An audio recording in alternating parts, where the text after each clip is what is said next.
আগেই বলি, এটা কিন্তু কোনো গল্প নয়। সুন্দরবনে গিয়ে বাস্তবে এমন কিছু দেখলাম যা আমার সারা জীবন মনে থাকবে। সারা দিন বোটে করে ঘোরা আর 3 দিন ধরে এত এত খাবার। চলো শুরু করা যাক শিয়ালদা স্টেশন থেকে। একদম সকাল সকাল 7:42-এর ট্রেন ধরে পৌঁছে গেছিলাম ক্যানিং স্টেশনে। এই অবধি কিন্তু আমার সমস্ত দায়িত্ব শেষ। এরপর আমাদের সবার দায়িত্ব নিতে চলে এসেছিল লোকনাথ ট্রাভেলস থেকে। একদম স্টেশনে নেমেই প্লাকার নিয়ে ওরা দাঁড়িয়েছিল যাতে আমাদের ওদেরকে চিনতে অসুবিধা না হয়। তারপর ওদের ঠিক করে দেওয়া গাড়িতে করেই চলে আসলাম একদম বোটে। আর বোটে উঠেই তো উফ, গরম গরম ফুলকলুচি সাথে কষা আলুর দম। তার উপর শুনলাম এই যে আমরা সারাদিন যা যা খাবো সব রান্না বান্নাই নাকি এই বোটের মধ্যেই হয়। মানে ভাবো, বাইরের লঞ্চটা চলছে আর ভেতরে এমন গরম গরম সব রান্না বান্না। আমার তো বিশ্বাসই হচ্ছিল না, তাই একদম লাইভ দেখতে চলে গেছিলাম। যেখানে রান্না হচ্ছিল আমার পছন্দের ইলিশ মাছ। ইলিশ মাছের জন্যই তো বর্ষাকাল, আর বর্ষাকালের জন্যই তো ইলিশ মাছ। তারপর সকাল সকাল চলে আসলো হাতে গরম গরম আমোদি মাছের চপ। এ যেন এক অন্য রকমই বোট। নিচে দেখো আবার ছোট্ট ছোট্ট করে 3-4 জন বসার মতো বা শোয়ার মতো রয়েছে এক একটা খাট। মানে তুমি যদি একটু টায়ার্ড হয়ে যাও এখানে বসে কিন্তু রেস্টও নিতে পারবে। ব্রেকফাস্টে এত কিছু খাওয়ানোর পর ওরা আবার আমাদেরকে একটু ঘুরতেও নিয়ে গেল। সোনাখালি থেকে আমরা ডিরেক্ট চলে আসি গোসাবাতে। আর এখানে একটা দারুণ জায়গা রয়েছে, সেটা হচ্ছে বেকং বাংলো। আর এই বেকন বাংলোতেই কিন্তু 1932 সালে রবীন্দ্রনাথ ঠাকুর নিজে একজন আমন্ত্রিত গেস্ট হিসেবে এসেছিলেন। তারপর থেকে এই জায়গাটা একটা ট্যুরিস্ট স্পট হিসেবেই হয়ে থাকে। আর এই সমস্ত জায়গা ঘোরার পর সাথে সাথে আমরা আবার ব্যাক করে যাই বোটে। বোটে এসেই আমাদের জন্য লাঞ্চও দেখি সাথে সাথে রেডি। দেখো এখানে কত কিছু রয়েছে, আমি তো বলতে বলতে হাঁপিয়েই যাব। তাও তবুও তোমাদেরকে বলি এখানে কি কি ছিল। সাদা ভাত, ডাল, আলু ভাজা, ইলিশ মাছের মাথা দিয়ে কচুর একটা ঘ্যাট, চিংড়ি মাছের মালাইকারি, সর্ষে ইলিশ, চাটনি, পাঁপড়, আরও কত কি। বললাম না বলতে বলতে হাঁপিয়ে যাব। তারপর খাওয়া শেষ করতে না করতে একটা বড় সড়ো সাইজের দিল পেয়ারা। আর সাথে যদি একটা এরকম মনোরম পরিবেশ থাকে, ব্যাস আর কি চাই। তোমরা কি জানো যে এই সুন্দরবনেই পৃথিবীর সব থেকে বড় ম্যানগ্রোভ অরণ্য রয়েছে? আর এই বিশাল জঙ্গলের এক বিশেষ গাছ পাওয়া যায়, সেটা হচ্ছে সুন্দরী গাছ।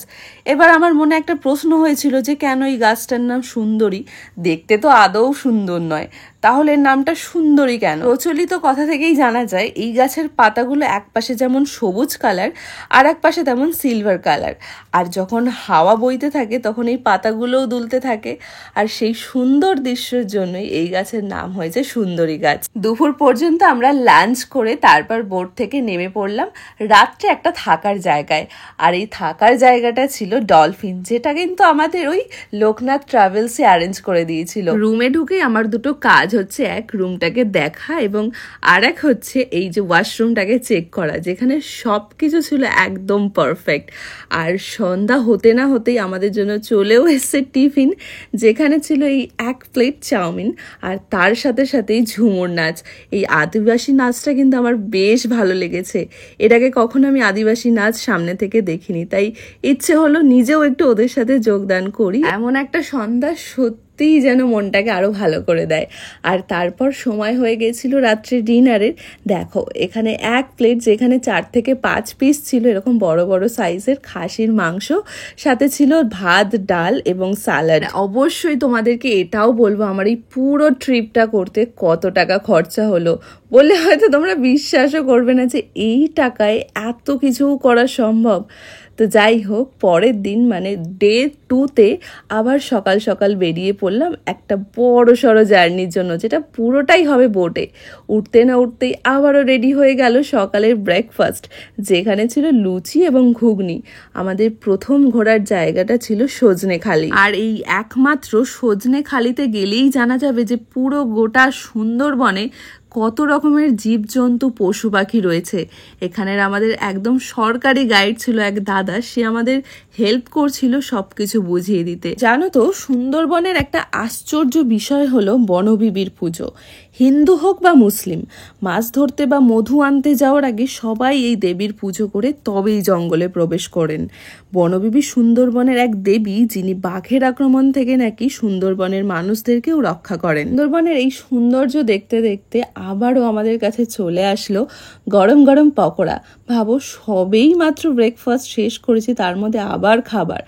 আর চা কফি তো কনস্ট্যান্ট ছিলই, সেটা নিয়ে আলাদা করে কিছু বলার নেই। চলো এবার পকোড়া খেতে খেতে তোমাদের বলেই দিই যে আমার এই পুরো 3 দিনের থাকা খাওয়া ঘোরা নিয়ে আমার কত টাকা খরচা হয়েছে। দেখো সবার জন্য নর্মাল প্রাইস 3,000 টাকা করে থাকে, কিন্তু তোমরা যদি আমার ভিডিওটা দেখে ওনাদের কাছে যোগাযোগ করো তাহলে তোমরা 2,800 টাকাতেই পুরো ট্রিপটা পাবে। আমি এই স্ক্রিনে তোমাদের নাম্বারটা দিয়ে দিলাম, তোমরা অবশ্যই ওদেরকে ফোন করতে পারো, হোয়াটসঅ্যাপ করতে পারো, অথবা আরও যদি তোমাদের ডিটেলসে জানার থাকে সেই বিষয়ে তোমরা সরাসরি একদম ট্যুর গাইডের থেকেই জেনে নিতে পারবে। তাহলে আর দেরি করো না, বর্ষার সিজন তো চলছে, আর এরপরে আবার পুজোরও নতুন একটা অফার শুরু হবে। পুজোর সময় কিন্তু বেশ জমজমাট থাকে, আর বর্ষায় ঘরে বসে থেকে লাভ নেই। সুন্দরবনের এই সুন্দর জায়গাগুলোর সাথে এমন সুন্দর সুন্দর খাবার, ওফ, সেগুলো তো খেতেই হবে। এরপর এটা ছিল আমাদের লাস্ট দিন, মানে একদম ব্যাগপত্র গুছিয়ে 9:30টার সময় বোট আমাদের ছেড়ে দিয়েছে। সাথে আবারও সকালবেলা ব্রেকফাস্ট, যেখানে ছিল লুচি এবং ঘুগনি। আর তারপর এখানে আবার আজকে স্পেশাল যেটা হচ্ছে ইলিশ বিরিয়ানি। উফ, গন্ধটা যা ছিল না সেটা আর বলার মতো না। আর সাথে ছিল কিন্তু চিকেন কষা। এই যে চিকেন কষার সাথে ইলিশ বিরিয়ানি, উফ, কম্বোটা একবার ভাবো। এই যে আমার হাতে চলে এসছে ইলিশ বিরিয়ানি, সাথে স্যালাড এবং চিকেন। সাথে বলে দিই, যারা চিকেন মাটন বা মাছ অতটাও পছন্দ করো না তাদের জন্য কিন্তু পনির অথবা ডিম রয়েছেই। আর সুন্দরবনে যেহেতু এটা লাস্ট দিন ছিল, আবার কবে আসি না আসি, সেজন্য সুন্দরবনের স্পেশাল মধু আর কিছুটা কাঁকড়া মাছও এখান থেকে নিয়ে যাই। আর এইভাবেই কাটলো আমার শেষ দিনটা। বাকিটা রাস্তা মানে ক্যানিং পর্যন্তও কিন্তু এই লোকনাথ ট্রাভেলসই আমাদের পৌঁছে দিয়েছিল। চলো তাহলে টাটা এবার।